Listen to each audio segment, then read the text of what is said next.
En Argentina desde hace décadas venimos atravesando cíclicamente crisis profundas, como es la situación de la que nos encontramos hoy. Paradójicamente, muchas de esas crisis se vieron acompañadas de un gran crecimiento,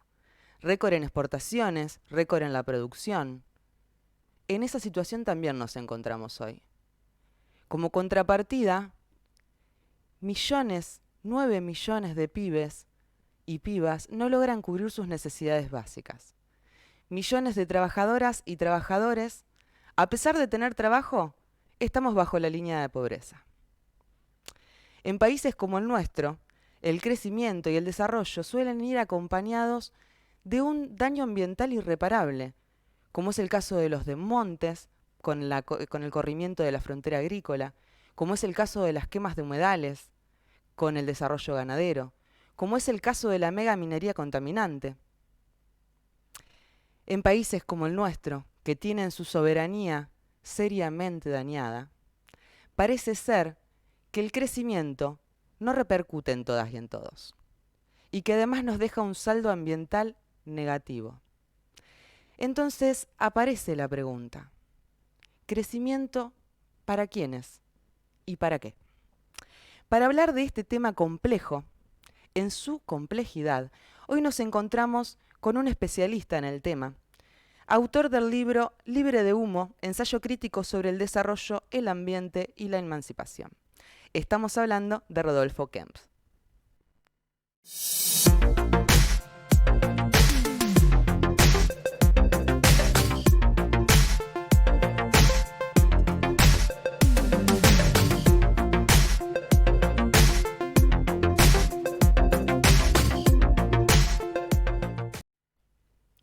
Como siempre, recordarte que si te interesan este tipo de entrevistas en que hablamos de soberanía en sus múltiples aspectos, te suscribas, le des clic a la campanita para que YouTube te recuerde cuando subimos un nuevo video. Y decirte que nos ayuda mucho si nos dejas tu opinión, un me gusta o compartís las entrevistas, porque siempre es muy necesario para todas y todos que este tipo de contenidos puedan llegar a más gente. Como te contaba, hoy nos encontramos con Rodolfo Kempf. Él tiene un extenso currículum en la materia. Él es es doctor en materiales de la USAM. Es físico egresado de la UBA, investigador de la Comisión Nacional de Energía Atómica, especialista en combustibles nucleares, docente de la UBA, de la UNDAB, secretario de Relaciones Institucionales de la CTA y uno de los autores, como te contaba, junto con Nuria Giniger, del libro Libre de Humo, ensayos sobre el desarrollo, ambiente y emancipación. Bienvenido, Rodolfo. Hola, ¿qué tal? Un gusto. Bueno, un placer tenerte acá en la Casa de Info Soberana. Estuve viendo tu libro, muy interesante, lo tenemos por ahí para mostrarlo. Está Muy con... interesante, está marcado y leído, pero bueno, muy interesante ante un tema complejo. Y a la vez lo recomiendo muchísimo porque de una lectura amena, interesante. Lo primero que te quiero preguntar es, ustedes plantean desarrollo, ambiente y emancipación. Son conceptos que rara vez se ven juntos y si no es para contraponerlos, no se desarrollan como una cuestión más dialéctica. Me gustaría que vos nos puedas contar por qué la elección de cada uno de esos conceptos. Bueno, justamente buscamos una síntesis dialéctica en esa relación que las personas tenemos en forma metabólica con la naturaleza para desplegar la vida, para reproducir, bueno, para básicamente desplegar la vida y satisfacer necesidades. Hay una síntesis dialéctica y esa contradicción entre naturaleza y cultura también implica una resolución dialéctica, y las soluciones eclécticas o las soluciones antagónicas nos plantean o un desarrollismo vulgar o un ambientalismo que casi intenta retomar las ideas de Malthus, aquel que decía que sobra personas para, no había alimentos para tantas personas, es decir, que había personas de descarte. Entonces, y la mirada o la perspectiva emancipatoria es porque en definitiva las mejores tradiciones en nuestra América, en nuestro continente, desde el punto de vista popular, las que les permiten dar un despliegue en forma dialéctica, en forma de una nueva síntesis que las resuelva de forma que se satisfagan necesidades populares para el desarrollo industrial, para satisfacer necesidades tanto en salud, educación, en vivienda. Es decir, no es posible que las personas tengan un despliegue de su vida sin intervenir en la naturaleza, y una idea de desarrollo que implique lo que estamos atravesando en estos días, un desarrollo vulgar o una idea de desarrollista vulgar, que nuestro continente, para recordarlo, esas ideas desarrollistas fue plan con Intes y han sido grandes puebladas que aún nos marcan, como el Rosariazo, como el Cordobazo, esos enfrentamientos con esas políticas frente a un pueblo que quería avanzar y por más, es decir, ese desarrollismo vulgar que también se propone como antagónico, lo único que plantea es una renta que se va inmediatamente para pagar en un acuerdo con el Fondo Monetario de un endeudamiento totalmente ilegítimo, usurario, y que nos condenó a 100 años de pagar una deuda. Entonces, tiene que ver con la coyuntura política y además porque es un enfoque necesariamente de buscar una síntesis dialéctica entre la contradicción entre naturaleza y cultura, frente a una mirada que implica que las personas se pueden desarrollar despegándolas, digamos, desacoplándolas de la naturaleza en la cual ellas mismas van creando. Entonces, frente a esas ideas que aparecen antagónicas, que puede ser una disquisición filosófica o un aspecto lúdico, nos parece que hay graves consecuencias políticas que nos impiden apropiarnos, empoderarnos y aprovechar el vasto territorio federal, no solo en nuestra Argentina, sino en relación con el Cono Sur y en toda nuestra América, para poder industrializarnos, para poder satisfacer necesidades, y eso implica una mirada digamos, que discuta con idea de conservadora de la naturaleza, es decir, que no implique ningún tipo de transformación. En definitiva, eso es un páramo para que vengan a pasear los europeos, o una idea de desarrollista vulgar que no implica los condicionamientos con la naturaleza, con las comunidades en cada zona, y que no implica de qué manera se hace y cómo se distribuyen esa renta o esa ganancia. Me parece que buscamos eso porque es un debate actual y porque quedamos, digamos, también interpelados frente a unas miradas que chocaban sin resolución dialéctica y la forma emancipatoria. Primero retomamos, esos fueron primeros 7 ensayos en cierto homenaje a la Mauta Mariátegui, 7 ensayos que nos permitió hacer una revista abordando corriente por corriente en esta contradicción entre desarrollo y ambiente, y la clave emancipatoria es la que nos permite darle una salida para adelante. Rodolfo, ustedes nombran así como corrientes. Me gustaría si podés, digamos, acá las acabas de desarrollar, pero que le pudiésemos sintéticamente poner nombre y también decirnos en cómo te ubicás vos ante eso. Claro. Sí, hay algo en el libro, lo retomamos. Podemos encontrar, por ejemplo, que Dreyfus se ubica en sus membresías empresariales como una responsabilidad social empresaria con desarrollo sustentable. Y eso lo podemos encontrar en otros monopolios. Y también lo encontramos una resonancia en las cumbres, en las COP o en las cumbres de acuerdos de partes ambientales, eh, que, en la cual corre el riesgo, y en realidad se ha ido multiplicando la financiarización del ambiente, la mercantilización del ambiente, y ahí todo una membresía, una cantidad de conceptos que muchas veces se repiten en forma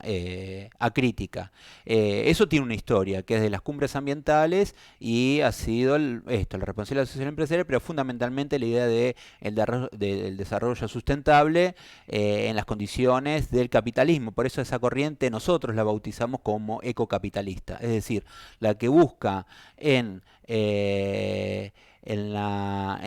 tema ambiental un nicho de negocio, una financiarización, y con un concepto que encima muchas veces trae la responsabilidad para el conjunto de la población sin desmenuzar que hay clases sociales, que hay países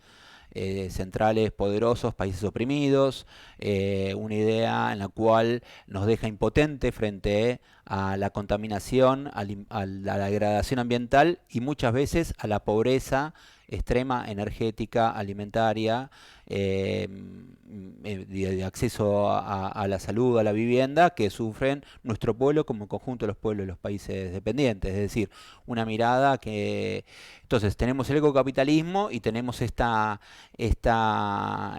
concepto fundamental que hay una teoría en eso, que es el antropoceno, es decir, que todas las personas somos culpables y no tenemos manera de interactuar con la naturaleza, que es degradándola, como si fuéramos todos culpables,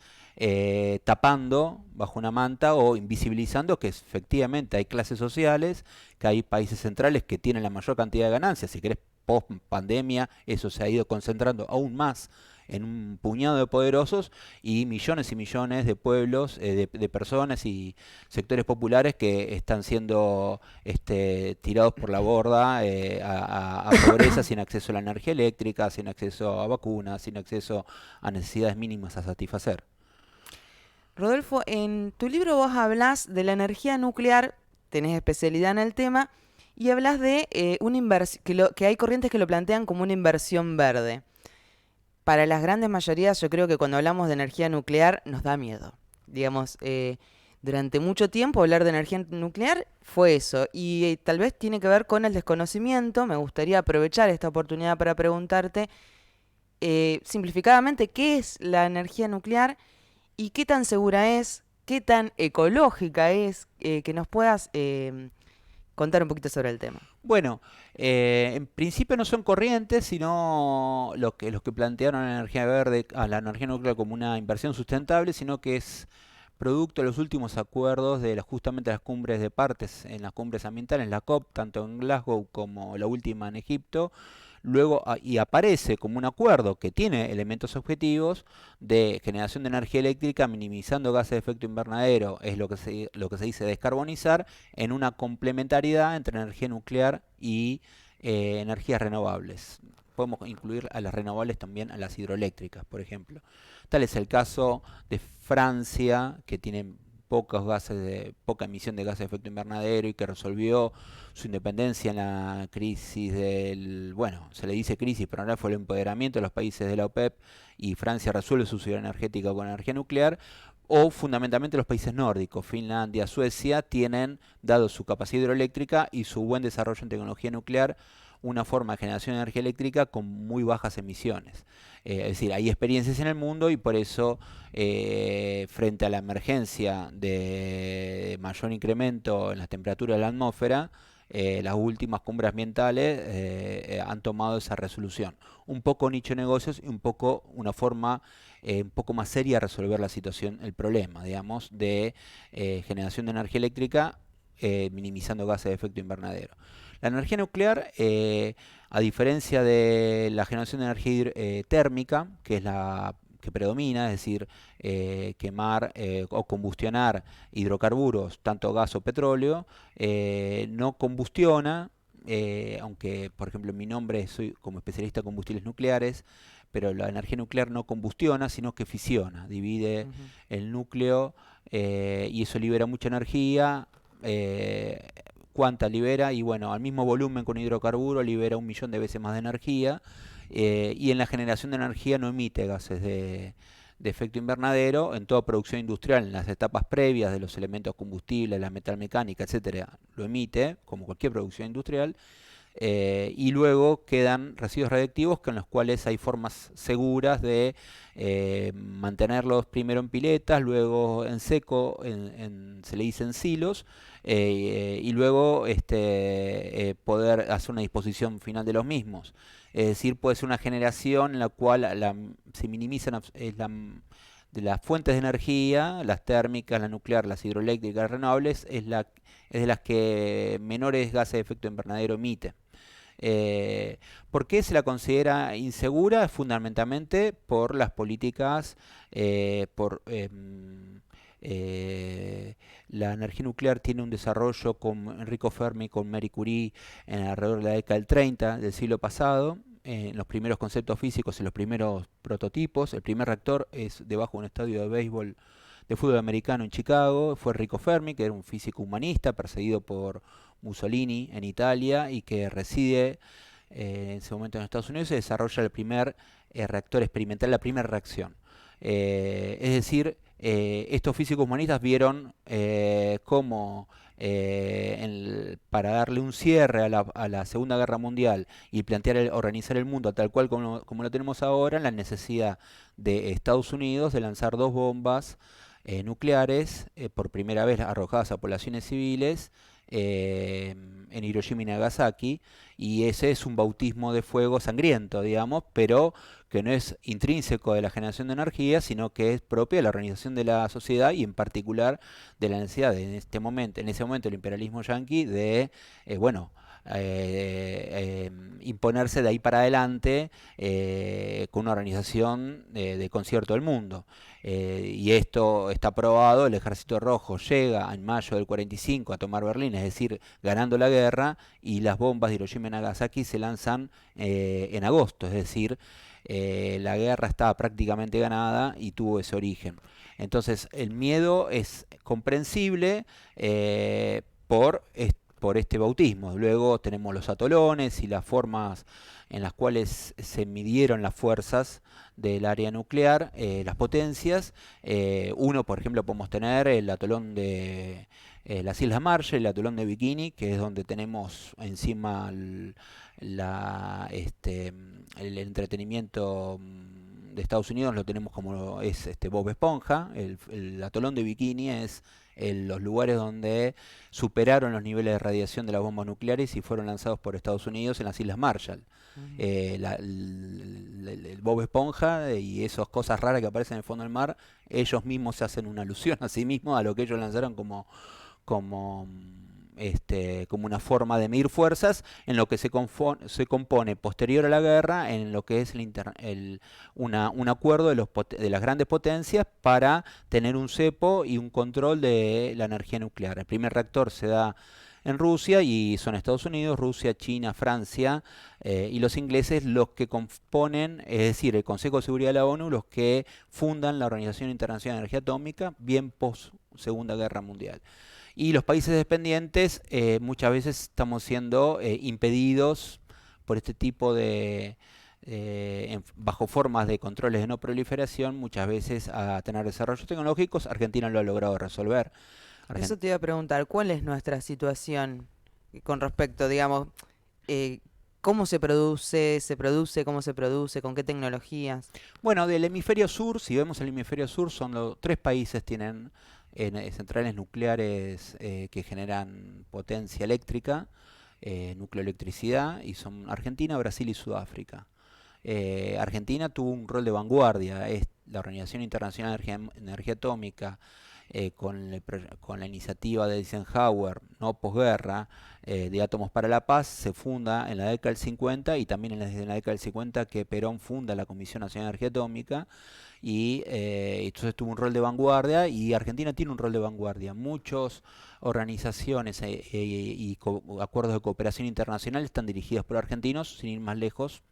El presidente de la Organización Internacional de Energía Atómica la dirige un argentino en este momento, es decir, hay un gran prestigio tecnológico, y también desde el punto de vista de la Cancillería, las posiciones antiimperialistas en el área la han llevado argentinos. Muchas veces junto con la India, con otros países oprimidos, de pueblos oprimidos. La Argentina tiene tres centrales nucleares de potencia. Una es acá en el Paraná, o sea, son Atucha 1 y Atucha 2, acá en el Paraná, y otra en Embalse Río Tercero, en Córdoba, que es la central nuclear Embalse. Esa es de origen de tecnología canadiense, y Atucha 1 y Atucha 2 son de tecnología de origen alemana, de la Siemens, únicas en el mundo, porque los alemanes posguerra no pueden desplegar energía, o sea, nuclear, y también una buena negociación en la cual les aprendimos mucho, digo, como pueblo, en cómo es pararse de mano, en ese caso frente a los alemanes, para la transferencia de tecnología de Atucha 1. Entonces ahí se genera una cantidad de conceptos que en el área de ciencia y tecnología se conocen como CTS, Ciencia, Tecnología y Sociedad, y tiene mucho que ver con la pelea que dieron nuestros tecnólogos con los alemanes para que no nos no nos vendan una central llave en mano, sino que nos vendan exclusivamente lo que nosotros no podíamos desarrollar en ese momento y el entramado industrial que sí podíamos resolver, aunque sea más lento, lo hagamos propio. Entonces eso se llamó rechazar la compra llave en mano y desglosar o abrir el paquete tecnológico y decir, esto yo no lo puedo hacer por volumen, por complejidad, esto sí lo puedo hacer. Y entonces es un área en la cual tenemos muchas capacidades también de pymes y de alta tecnología, pequeñas empresas del área en sistemas de control, en metalúrgica, digamos, en ingeniería metalúrgica, en todo lo que hace a un sistema que permita controlar a igual volumen con un hidrocarburo 1 millón de veces más de generación de energía, tiene mucho más controles, sistemas de control de ingeniería. Por otro lado, eso es someramente, digamos, nuestra historia, que son 70 años y es riquísima, la fundación de Perón y luego toda una corriente que fue un hombre de Jorge Sábato, pero hubo muchos que se plantaron y desarrollan este concepto de rechazar las compras ya en mano para fortalecer el tramado industrial propio, digamos, que también es una política soberana fundamentalmente, y él por lo cual también hay estudios de antropología en el mundo que hablan en ese momento de los guerrilleros tecnológicos argentinos del área nuclear, es decir, una posición y es una singularidad,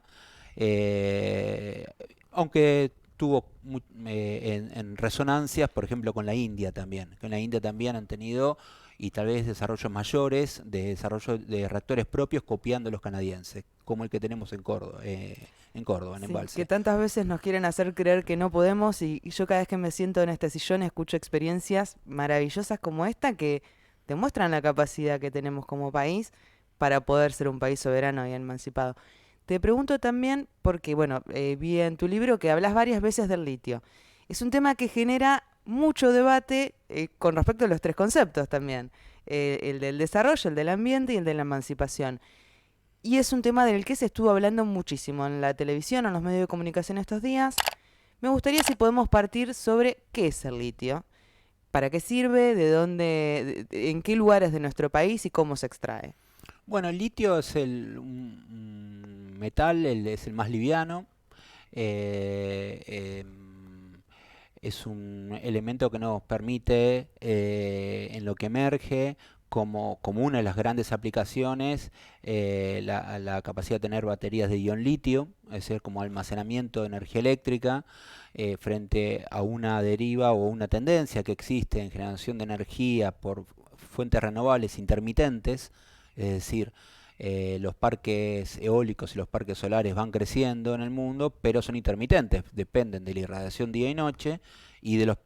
campos de vientos. Pero lo que excede en determinada demanda, en determinado despacho de esos parques, se puede almacenar. Y las baterías aparecen entonces como una forma estas baterías permiten una forma de almacenamiento de energía eléctrica, también para la electromovilidad. Y por otro lado, los platos de los microondas, por ejemplo, de la industria cerámica, la vitrocerámica, es imprescindible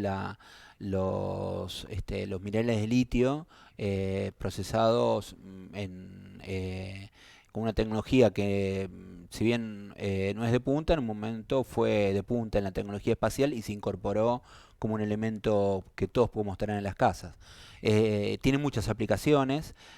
pero la fundamental es que es el tema del almacenamiento de energía eléctrica. Es decir, para eso además intervienen materiales de lantánidos o lo que se dice tierras raras, tanto en los electrodos como en los cátodos como en los ánodos, en una batería,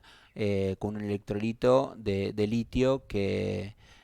me permite estos grados de almacenamiento. La emergencia aparece justamente con la pospandemia y la aparición de la electromovilidad, del streaming, de la necesidad de almacenamiento energético, y por otro lado se reforzó o se adelantó 10 años una tendencia que ya estaba atrasada, digamos, en cuanto al almacenamiento de energía eléctrica en fuentes renovables. Y Argentina, entre Argentina, Brasil y Bolivia tenemos el 60% de litio en salares, que es de mayor facilidad de extracción y de menor impacto ambiental en la extracción. Hay otras formas de litio en la naturaleza desde el punto de vista del mineral, por ejemplo Australia, en en la misma altura, también en el cono sur, en el hemisferio sur, pero está en rocas y eso requiere bueno, mayor tratamiento del mineral de la roca para obtener el litio. Lo que tenemos en Argentina, entre el Salar de Uyuni, el Salar de Atacama y los 6 salares en Argentina, como el Salar del Hombre Muerto, los de Salta, en Jujuy, que son las 3 grandes provincias donde están estos 6 salares, es la mayor parte del litio en salmueras. Entonces, obtener carbonato de litio aparece con mayor facilidad. Fundamentalmente es aprovechando la evaporación por irradiación solar. Ujú. Ahora aparece y tenemos una novedad esta semana con Boric nacionalizando y conformando una empresa de litio nacional. eh, y en México, López Obrador también tomando una política parecida sin tener la necesidad de la facilidad de extracción de litio en salmueras como tenemos en nuestro noroeste con Bolivia y con Chile. La, la competencia, lo que nosotros desde la CTA tomamos como un retornar a Sabio, es decir, al plan siderúrgico, eh, eh, que también tuvo un punto clave en Alto Horno-Zapla, en Palpalá, es porque es la misma zona donde se encontró hierro, donde tenemos el litio y además está el centro de investigación en el CONICET sobre litio, está en lo que era la base administrativa de Alto Horno-Zapla, justamente, pero eso está presentado, hay desarrollos, hay una forma nueva de utilizar menos agua para obtener el litio, pero que no está aún desarrollado del todo industrialmente. Se han dado pasos en Argentina en conformar una fábrica de baterías de litio en lo que es ITEC, junto con la Universidad Nacional de La Plata, que es auspiciosa. Y lo que hemos tomado de la CTA, un poco retomando este plan Volver a Sabio, era volver a un plan de industrialización en territorio de origen, dándole cadenas de valor, industrializando las propiedades del mineral, tanto para las baterías de litio como para otros productos como los que contaba en cerámica, o hay muchas aplicaciones que también se les puede dar, pero fundamentalmente en el tema de baterías de litio. Em, lo tomamos porque además para muchos el golpe a Evo Morales en Bolivia fue Evo paseando con el auto eléctrico, con baterías que potencialmente podía llegar a desarrollar masivamente en el yacimiento de litio fiscal, una empresa que crea Evo Morales en Bolivia y que de alguna manera fue un punto de vanguardia para lo que está haciendo López Obrador, lo que parecía lo que ahora retoma Boric en Chile. Y nos parece que es una forma en la cual en una empresa nacional, nosotros podemos proponer una empresa trinacional de coordinación, conformando una coordinación en el Cono Sur entre Bolivia, Chile y Argentina, digamos, donde tenemos la mayor parte de salares, pero en empresas que tengan directorios, empresas de nuevo tipo con directorios que puedan participar las comunidades, pero sobre la base que tenemos cadenas de valor en la producción industrial. Hasta ahora el neoliberalismo lo que nos plantea es controles sobre producción y como en esos controles simplemente hasta ahora se viene haciendo declaración jurada, nadie diría que no se haga lo mismo, por más que tienen que pagar regalías, pero esas regalías uno puede incrementarlas, pero el punto está que no declaran, no hay un control sobre los volúmenes que se extraen y muchas veces salen por los puertos acá del Paraná. Eh, eh, entonces, entendemos que es esa perspectiva de lo mejor que tenemos en el continente, que fue la experiencia y que puede seguir llevándola adelante Evo Morales, con el litio un camino y una perspectiva, un faro para dar una perspectiva emancipatoria, es decir, y que además tenga en perspectiva la industrialización, esos son trabajadores que se van calificando y con formación de empresas estatales que nos permite la flexibilidad para que tengan directorios de nuevo tipo y que las comunidades puedan ser parte de las decisiones de cuánto se extrae, porque el punto está en con qué profundidad se busca en el salar. Si se supera determinadas profundidades, afecta aguas abajo, aguas dulces, en toda la hidrogeología de la conformación de las lagunas y los salares de litio, compiten con aguas que pueden ser utilizadas para agricultura. Entonces es cómo se extrae, cuánto se extrae, qué caudales y de qué manera la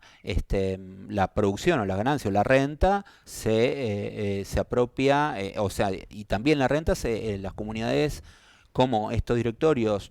conformados también de nuevo tipo con comunidades de la zona, pueden tener una política concreta, y decimos que esa es una manera en la cual, tomando la industrialización, podemos abordar el tema ambiental. De alguna manera, en zonas donde es común que los pueblos conozcan de minería, eh, y que darle la posibilidad a las comunidades que decidan cómo se extrae, cuánto y cómo se redistribuye en determinado grado y medida, puede abordar el problema ambiental con una política emancipatoria. De alguna manera, es lo que queda por escribir del libro, mucho más con estas novedades, y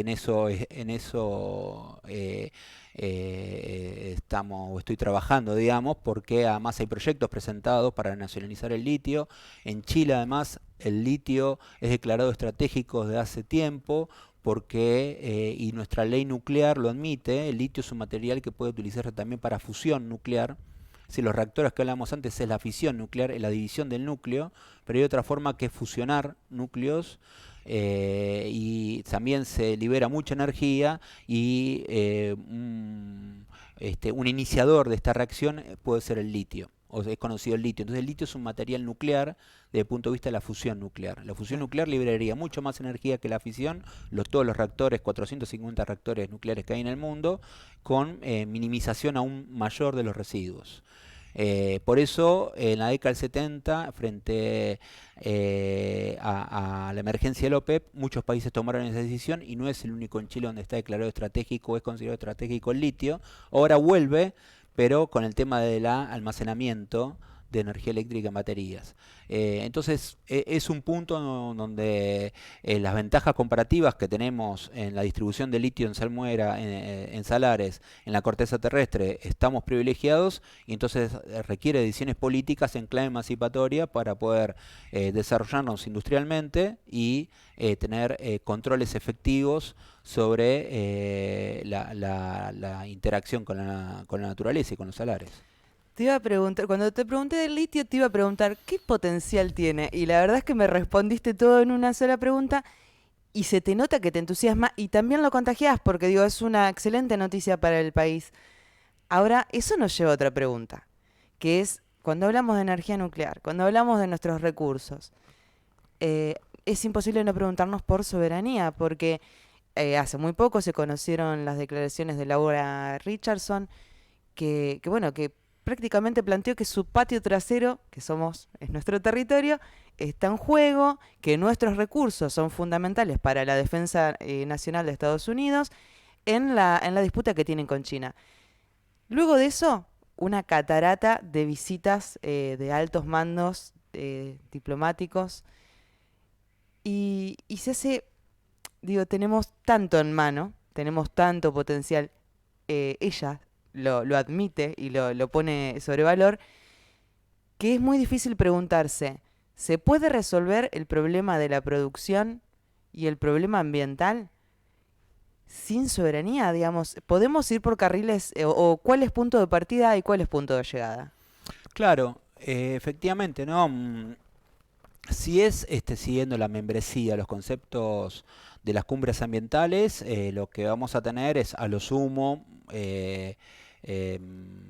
a una mayor renta o menor renta, o a un tipo de control mayor o menor, a una actividad más copada o menos copada de responsabilidad social empresaria. Pero efectivamente no se va a resolver. Y la perspectiva que pone la Richardson, diciendo, no solo con el litio, sino en el área nuclear, nos viene diciendo: ustedes no pueden hacer esta central, esto tampoco lo pueden hacer, esto tampoco lo pueden hacer. Es decir, está claro que tomar temas estratégicos y resolver el tema de la energía, que está íntimamente ligado con las telecomunicaciones, con el streaming, con la forma de comunicación, lo que emerge en la post-pandemia y ya se ha instalado, ya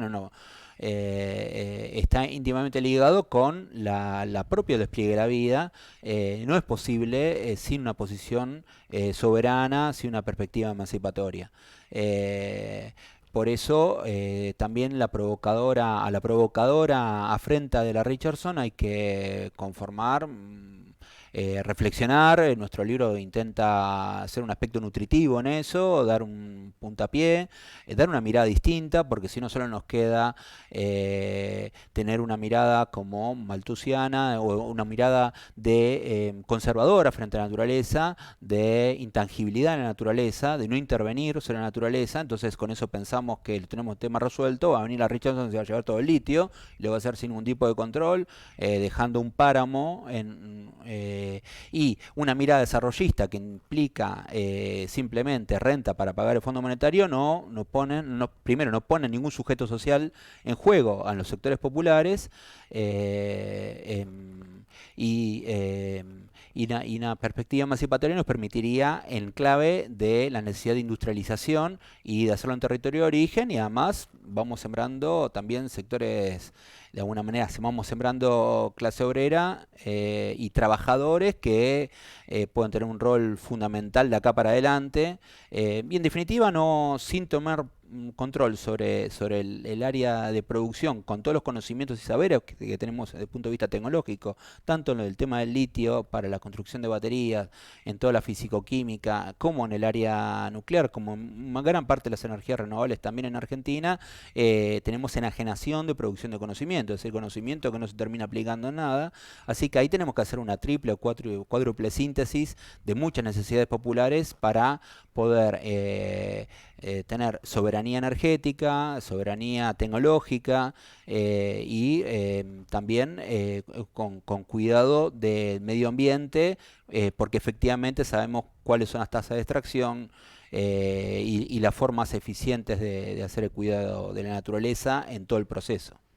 Bueno, Rodolfo, primero ya vamos cerrando porque el tiempo es limitado, pero agradecerte por todo lo que pusiste a disposición acá en Info Soberana, que es un montón. Vuelvo a invitar a que podamos hacer la lectura de ese libro que hace realmente aportes muy interesantes. Y me gustaría que para cerrar puedas dejar un mensaje. Yo creo que ya pudiste traducir cómo entendés que se resuelve esto, tanto en esta entrevista como en el libro. Me gustaría que hoy puedas dejar un mensaje que tenga que ver con qué lugar podemos ocupar cada una de nosotras y cada uno de nosotros en esa resolución, en esta perspectiva de camino que pueda resolver este juego entre el desarrollo y el ambientalismo con perspectiva emancipatoria. Bueno, tener posiciones, digamos, críticas, y de participación, protagonismo popular, y fundamentalmente en este momento una mirada, posiciones soberanas, posiciones de plantarnos, de pararnos de mano frente a afrentas como la de la Richardson. En un momento, en una situación internacional donde la geopolítica domina, si domina en todo momento, en este momento que estamos en guerra, ¿no? Donde gran parte de Europa se iba a abastecer de gas barato con dos gasoductos y fueron volados y nadie se está preguntando por qué. Hubo un sabotaje que está dejando gran parte también de los pueblos europeos entre soportando el frío y digamos generando un encarecimiento de los precios de la energía y de los alimentos en forma exponencial y exorbitante. La necesidad de retomar las mejores tradiciones de nuestra América, de nuestros pueblos, y plantarnos con una mirada soberana, una mirada emancipatoria. Yo de alguna manera quería retomar algo que cerramos en el libro, y es en ese sentido destacar al propio al Che Guevara, que en el discurso de Argel plantea, junto con pueblos del tercer mundo, que es los que en la ubicación histórica que seguimos teniendo, bueno, una perspectiva de salida liberadora y emancipatoria, y en ese momento él reclamaba también ayuda y asistencia o la exigencia de la necesidad de estos pueblos de desarrollarnos industrialmente y tecnológicamente. Es una tarea que aún tenemos pendiente y todos estos puntos que tratamos de abordar en el libro es para no quedarnos balconeando una situación en la cual los monopolios nos expolian y nos dejan simplemente degradación ambiental, ser protagonistas en la pelea y también en la transformación de estos recursos naturales para satisfacer necesidades de nuestros pueblos. Muchas gracias, Rodolfo. Bueno, muchas gracias.